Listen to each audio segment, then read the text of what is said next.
Pemerintah Provinsi DKI Jakarta akan mengeluarkan kebijakan baru terkait kendaraan listrik. Menyusul pengesahan Peraturan Menteri Dalam Negeri Nomor 11 Tahun 2026 yang tak lagi memasukkan insentif bebas pajak untuk mobil dan motor listrik. Menurut Gubernur DKI Jakarta Pramono Anung, jika mengacu pada aturan sebelumnya, kendaraan listrik dibebaskan dari aturan pajak dan aturan ganjil genap di Jakarta. Namun dengan adanya Permendagri tersebut, Pemprov DKI Jakarta akan mengatur kebijakan terkait kendaraan listrik di ibu kota secara lebih adil bagi semua pihak. Dengan kendaraan listrik. Karena sekarang Permendagri-nya sudah keluar, dalam waktu dekat pemerintah DKI Jakarta akan mengatur kebijakan yang berkaitan dengan kendaraan listrik secara adil. Karena kendaraan listrik ini kan dapat fasilitas ganjil genap, pajaknya 0%, dan tentunya pemerintah di Jakarta melihat setelah adanya Permendagri ini kami akan mengambil keputusan mengenai kendaraan listrik. Pemirsa, masa bulan madu pajak 0% kendaraan listrik segera berakhir. Mengikuti mandat Undang-Undang HKPD dari Pusat, Pemprov DKI Jakarta mulai menghitung tarif PKB dan BBNKB untuk tahun 2026. Bagaimana Jakarta menjaga minat warga agar tetap mau beralih ke mobil listrik? Kita bahas bersama staf khusus Gubernur DKI Jakarta, Chiko Hakim. Selamat sore, Bang Chiko. Sore, Nadia. Ya Bang Chiko, ini kan sebenarnya aturan Kemendagri ya. Kalau dari Pemprov, seperti apa pajak kendaraan listrik di Jakarta, PKB dan BBNKB-nya ini?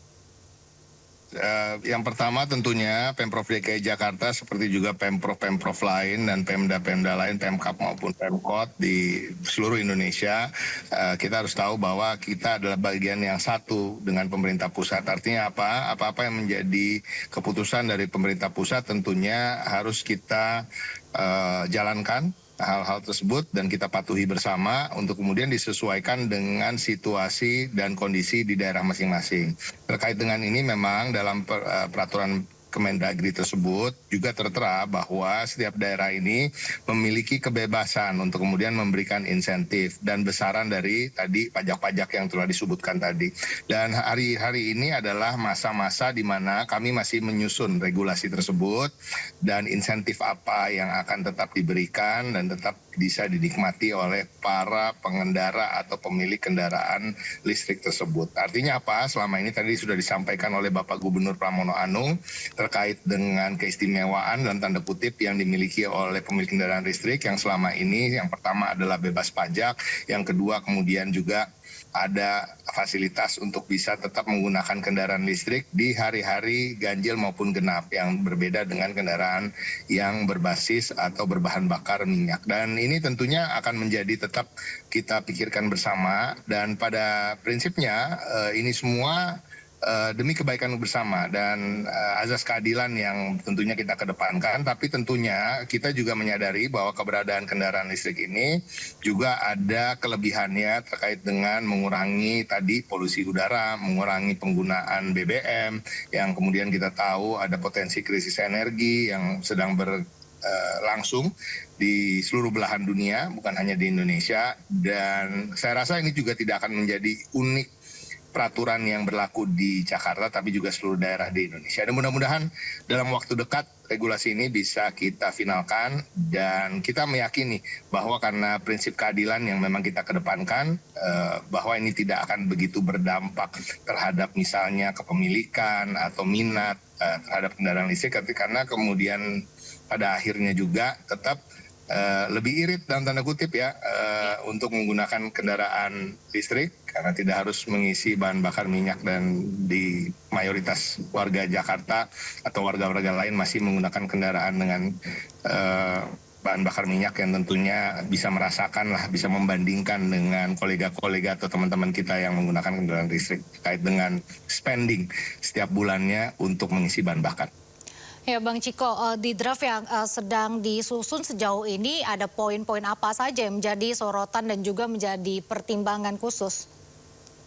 Ya pastinya tadi, yang pertama kita juga harus tetap mengakui bahwa keberadaan kendaraan listrik ini suatu hal yang menjadi keniscayaan, suatu hal yang memang dalam waktu dekat kita encourage untuk lebih banyak lagi orang beralih dari kendaraan berbahan bakar minyak karena tadi ya ada potensi krisis, ada keterbatasan terhadap fossil fuel atau energi yang tidak terbarukan seperti minyak atau BBM, dan tentunya kendaraan listrik ini menjadi jawaban terhadap tantangan zaman ke depannya. Itu yang pertama.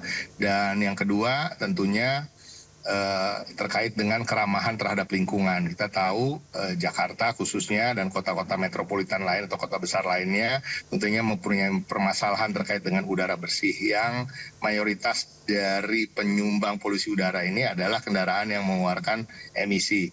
Ya, seperti kendaraan yang saya sebutkan tadi, kendaraan yang menggunakan bahan bakar minyak sebagai bahan bakarnya. Jadi tentunya tetap pertimbangan-pertimbangan itu kita kedepankan, artinya kendaraan listrik ini kehadirannya memang lebih preferable untuk dipertahankan dan diperbanyak lagi, sehingga tentunya nanti insentif-insentif tersebut akan kita pikirkan apakah nilai pajaknya tidak setinggi kendaraan dengan bahan bakar minyak misalnya, itu pertama.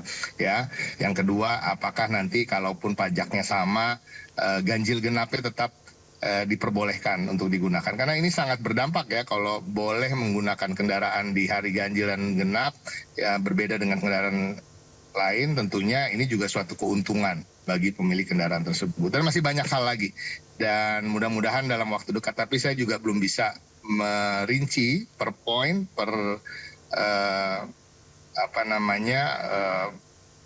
titik di mana apa saja yang akan kita bisa berikan, tapi tadi saya udah kasih kisi-kisinya terkait dengan hal-hal yang mungkin bisa kita berikan insentif terhadap pemilik kendaraan listrik. Tapi kira-kira boleh nggak nih Bang, bocoran kenaikannya mencapai 20% atau mungkin lebih Bang? Ya nanti kita lihat lagi, belum sama sekali memang ini belum menjadi hal yang bisa kita bahas di sini, karena memang betul-betul kita sangat berhati-hati karena suatu kebijakan yang baru juga nggak bisa serta-merta kita mengambil kesimpulan atau memutuskan secara cepat, karena ini betul-betul tadi azas keadilan harus kita kedepankan, artinya pro dan minusnya atau kelebihan dan kekurangannya terkait dengan kepemilikan kendaraan listrik versus kendaraan BBM tentunya akan kita bandingkan, dan kemudian keuntungan dan kemudahan-kemudahan bagi si pemilik kendaraan listrik maupun juga kendaraan bahan bakar minyak juga kita pertimbangkan. Tapi yang pasti apapun itu tetap dalam artian kalau ada menang kalah, yang menang tetap yang punya kendaraan listrik karena nggak harus isi bensin tiap minggu, ya kan? Saya sendiri belum beralih ke kendaraan listrik, jadi agak berat memang kita kalau mengisi bahan bakar dibandingkan saudara-saudara atau teman-teman saya yang saya dengar menggunakan kendaraan listrik. Artinya tetap punya keuntungan-keuntungan tersendiri. Jadi mudah-mudahan nanti dalam waktu dekat tentunya akan kita update lagi pada masyarakat, dan kita persiapkan, kita sosialisasikan dengan baik sehingga ini bisa diterima oleh masyarakat. Tapi Bang Ciko, kalau misalnya punya lebih dari satu mobil listrik nih, apa tetap kena pajak progresif atau ada perlakuan khusus? Nah bisa jadi ya, bisa jadi juga begitu. Jadi artinya juga ya kita juga kan di Jakarta ini kan juga punya semangat untuk kemudian mengurangi penggunaan kendaraan bermotor listrik maupun BBM. Karena apa? Kita punya permasalahan kemacetan juga. Jadi kalaupun juga kendaraan listrik kemudian juga artinya tidak mengurangi jumlah kendaraan, juga ini menjadi masalah tersendiri di Jakarta. Jadi nanti kan banyak lagi ada kebijakan-kebijakan yang ke depan akan kita bikin. Misalnya terkait dengan ERP yang masih menunggu keputusan dari pemerintah pusat, terkait dengan kenaikan tarif parkir misalnya. Jadi hal-hal tersebut ini juga semuanya sebenarnya berhubungan, ada koneksi di antara satu sama lain, dan tadi prinsip keadilan yang kita kedepankan ini nanti ke depan coba kita selaraskan dengan apa-apa yang memang harus diselaraskan, sehingga nanti tidak ada semacam gejolak atau perasaan ketidakadilan di antara para pemilik kendaraan baik itu listrik maupun yang berbahan bakar minyak. Berarti termasuk juga untuk ganjil genap ya, ini belum ditentukan apakah masih akan tetap diberlakukan bagi kendaraan listrik ke depannya atau tidak ya? Ya, belum tentu, belum tahu, tetapi tadi.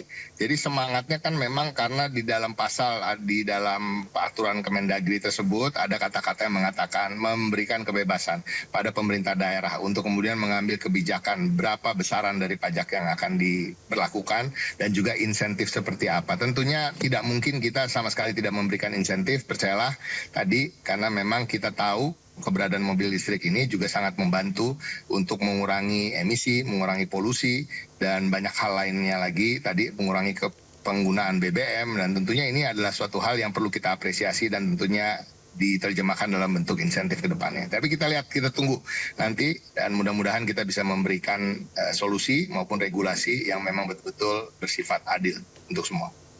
Nah, Bang Ciko, ini kan pajak akan ditarik, tapi stasiun pengisian atau SPKLU ini masih terbatas. Bagaimana Pemprov menjamin percepatan infrastruktur pengisian daya nih, Bang?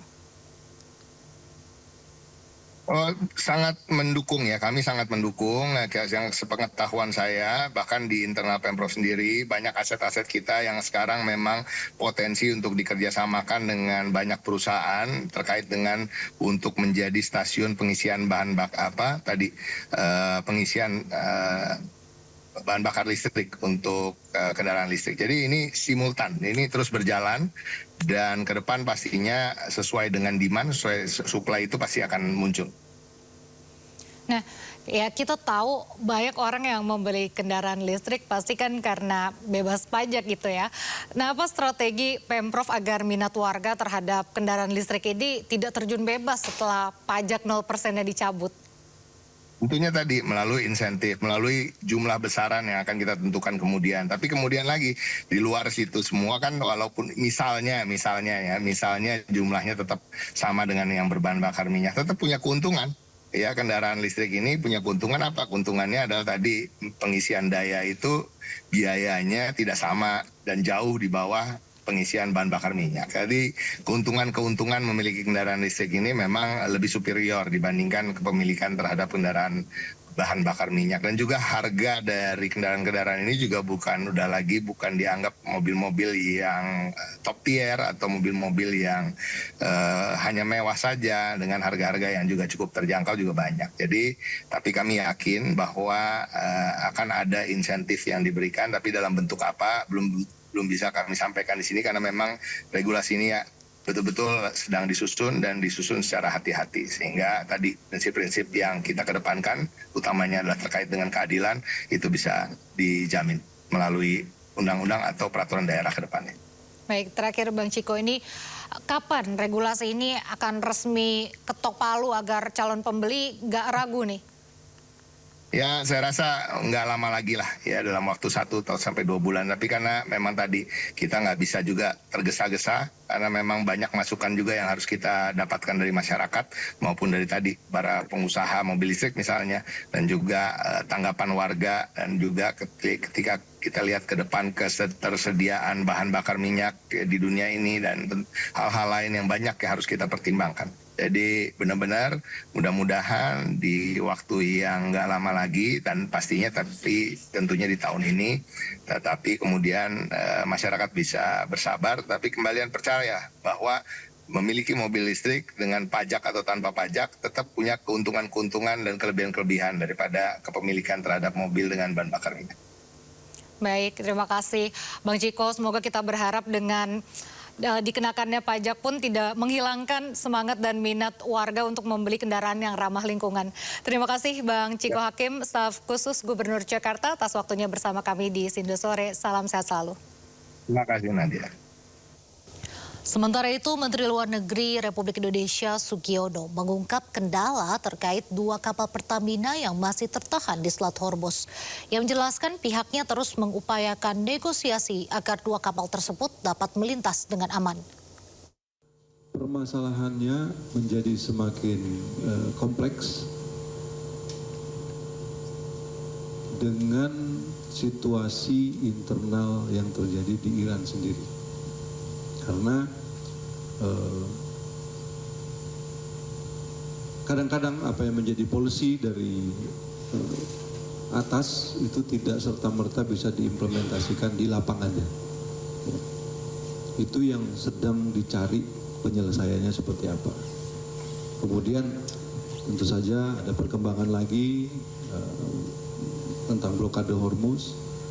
Kemudian juga ada beberapa perkembangan terkait dengan syarat-syarat dari kapal boleh lewat dan sebagainya yang itu masih menjadi hal-hal yang kita negosiasikan dan kita bicarakan.